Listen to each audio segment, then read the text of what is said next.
Des semaines durant, nous avions été invités chez le Jackie et chez les autres. Jamais pendant les 3 ans de la maladie, ni même avant, nous n'avions été autant reçus. C'était gentil, mais cela me faisait de la peine pour la maman. Elle n'avait pas profité de tout ça, de ces apéros qui s'éternisaient et qui se continuaient gentiment par un bon repas. On s'assommait assez vite pour ne pas avoir à parler ou alors pour que le flot des paroles vienne facilement. Surtout, casser le moment pénible qui reviendrait forcément sur le tapis. Se sentir obligé de parler de la maman à voix plus basse. Regarder si les enfants continuaient de jouer et n'écoutaient pas. Dire ce qu'on avait déjà dit. Se rincer de nouveau.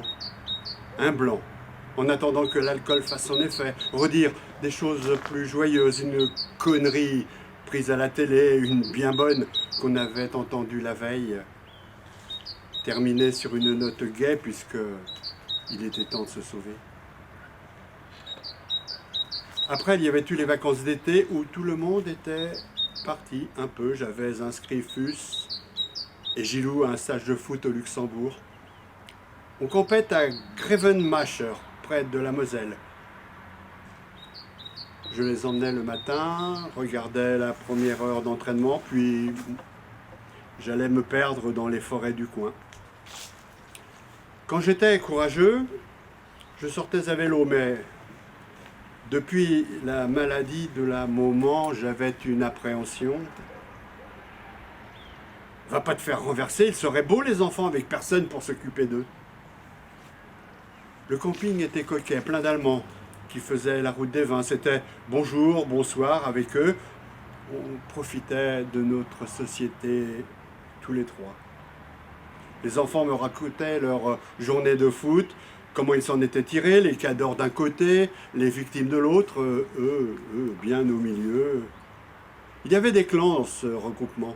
Les Luxos, les Français de Metz, ceux de Thionville et de la région. Ça frictionnait dur et les plus petits comme Gilou en faisaient les frais. Ça chicorait parfois. Et Fuchs faisait le coup de poing quand on s'en prenait à son petit frère. Il s'était toujours bien aimé. Mais depuis la mort de la maman, c'était encore autre chose.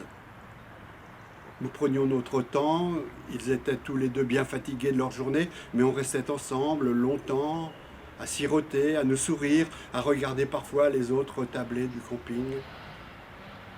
On faisait des listes ensemble, nos plats préférés, les 10 meilleurs joueurs du FC Metz de tous les temps, nos plus grandes peurs, nos plus grands fous rires. La maman revenait alors forcément dans la conversation. Quand elle avait glissé avec les spaghettis, on s'en souvenait tous les trois de ce jour de l'Eurovision. On avait décidé de manger devant la télé, elle s'était dépêchée pour ne pas rater le début de la retransmission. Quel vol plané elle avait fait! Et la marmite de spaghettis bolognaise qui avait valdingué avec elle. On avait passé une bonne demi-heure à nettoyer tous les quatre. Gilou nous avait demandé si elle pouvait être fâchée qu'on se moque d'elle. On l'avait rassurée. Elle devait être contente de nous voir profiter de la soirée. Alors Mélascar s'en était donné à cœur joie à décortiquer l'histoire, tous les détails. Comment elle avait glissé, il s'était levé, avait mimé le geste, le pied qui était parti très haut dans le ciel. Ce qu'elle avait dit en tombant, les pattes, jusqu'où on avait pu en retrouver. Ils étaient beaux, mes deux fils, assis à cette table de camping.